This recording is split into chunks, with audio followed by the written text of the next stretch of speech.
Segala puji hanya pada bagi Allah.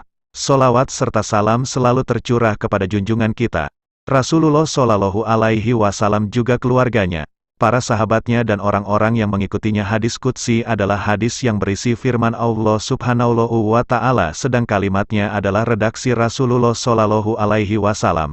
Saya berharap terjemahan hadis ini dapat memberi manfaat bagi semua umat Islam. Bersabar atas hilangnya penglihatan. Dari Anas bin Malik radhiyallahu anhu, ia berkata, "Aku mendengar Nabi Shallallahu Alaihi Wasallam bersabda, sesungguhnya Allah Subhanahu wa Ta'ala berfirman, apabila aku menguji hambaku dengan membutakan kedua mata yang dicintainya, lalu ia bersabar, maka aku akan menggantikan kedua matanya dengan surga." Hadis riwayat Bukhari 5653. Larangan menjadikan orang lain berputus asa dari rahmat Allah Subhanahu wa Ta'ala. Dari Abu Hurairah radhiyallahu anhu, ia berkata, "Aku mendengar Rasulullah Shallallahu Alaihi Wasallam bersabda, dahulu ada dua orang laki-laki Bani Israel yang bersaudara. Salah satu dari keduanya sering melakukan dosa dan yang lainnya giat dalam beribadah.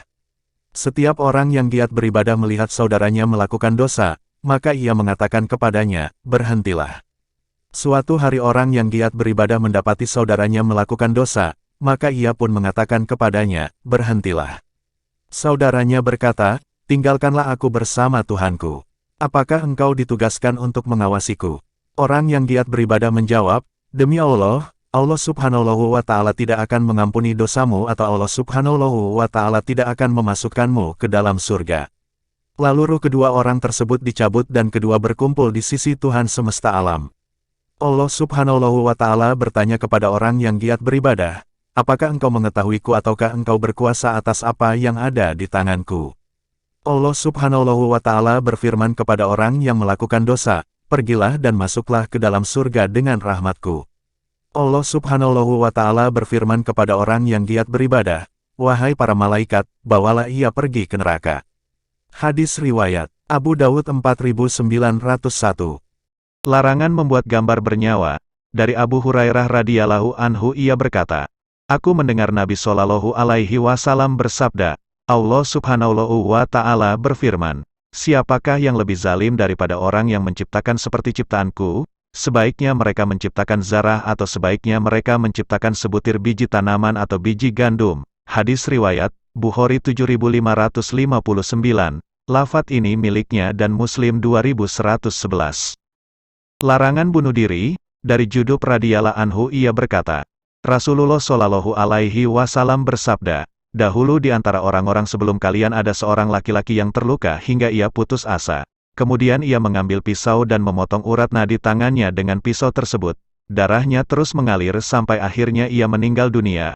Allah Subhanahu wa Ta'ala berfirman, hambaku telah mendahuluiku untuk mengakhiri hidupnya, maka aku mengharamkan surga baginya. Hadis riwayat Bukhari 3463. Lafadz ini miliknya dan Muslim 113. Golongan yang pertama kali diputuskan perkaranya.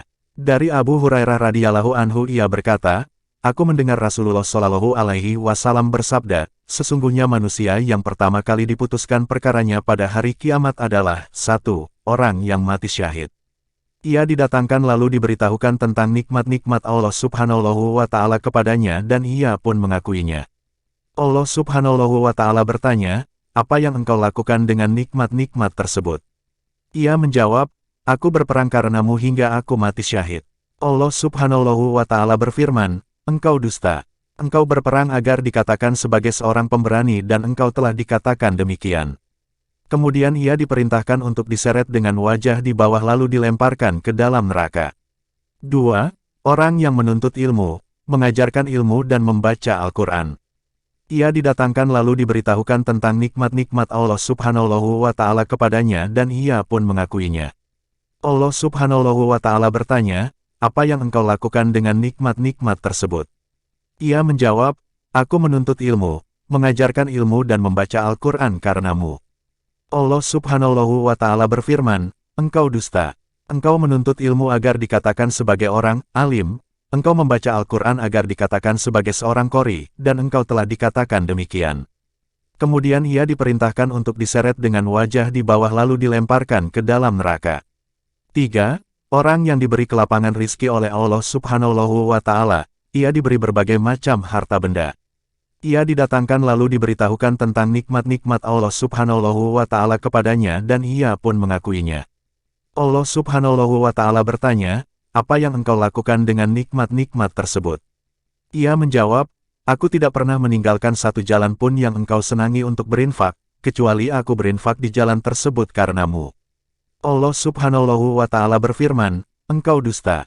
Engkau melakukan itu agar dikatakan sebagai orang dermawan dan engkau telah dikatakan demikian." Kemudian ia diperintahkan untuk diseret dengan wajah di bawah lalu dilemparkan ke dalam neraka. Hadis riwayat Muslim 1905, lafaz ini miliknya dan Nasai 3137. Mengingkari kemungkaran, dari Abu Said Al-Khudri radhiyallahu anhu ia berkata, "Aku mendengar Rasulullah Shallallahu alaihi wasallam bersabda, sesungguhnya Allah Subhanahu wa Ta'ala benar-benar bertanya kepada seorang hamba pada hari kiamat hingga Allah Subhanahu wa Ta'ala berfirman, apa yang menghalangimu ketika engkau melihat kemungkaran untuk mengingkarinya?" Setelah Allah Subhanahu wa Ta'ala membisikkan hujahnya kepada hamba tersebut, lalu hamba tersebut berkata, "Wahai Rabbku, aku hanya berharap kepadamu, namun aku takut kepada manusia." Hadis riwayat Ibnu Majah 4017. Orang yang berpesan agar membakar jenazahnya. Dari Abu Hurairah radhiyallahu anhu, dari Nabi Shallallahu alaihi wasallam beliau bersabda, seseorang telah melampaui batas terhadap dirinya sendiri.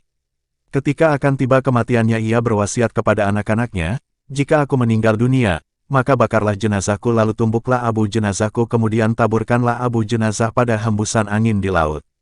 Demi Allah, jika Tuhanku berkuasa mengembalikanku niscaya dia akan menyiksaku dengan siksaan yang tidak pernah ditimpakan kepada seorang pun selain aku."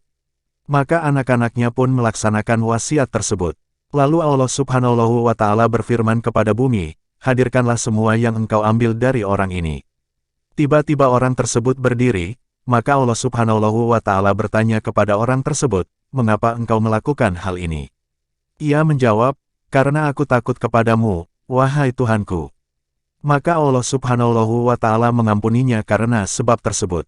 Hadis riwayat Bukhari 3481 dan Muslim 2756, lafaz ini miliknya. Allah Subhanahu wa Ta'ala menggenggam bumi. Dari Abu Hurairah radhiyallahu anhu ia berkata, Rasulullah Shallallahu alaihi wasallam bersabda, Allah Subhanahu wa Ta'ala akan menggenggam bumi pada hari kiamat dan melipat langit dengan tangan kanannya. Kemudian Allah Subhanahu wa Ta'ala berfirman, "Akulah raja, di manakah sekarang para raja bumi?" Hadis riwayat Bukhari 4812, Muslim 2787. Lafaz ini miliknya dan Ibnu Majah 192.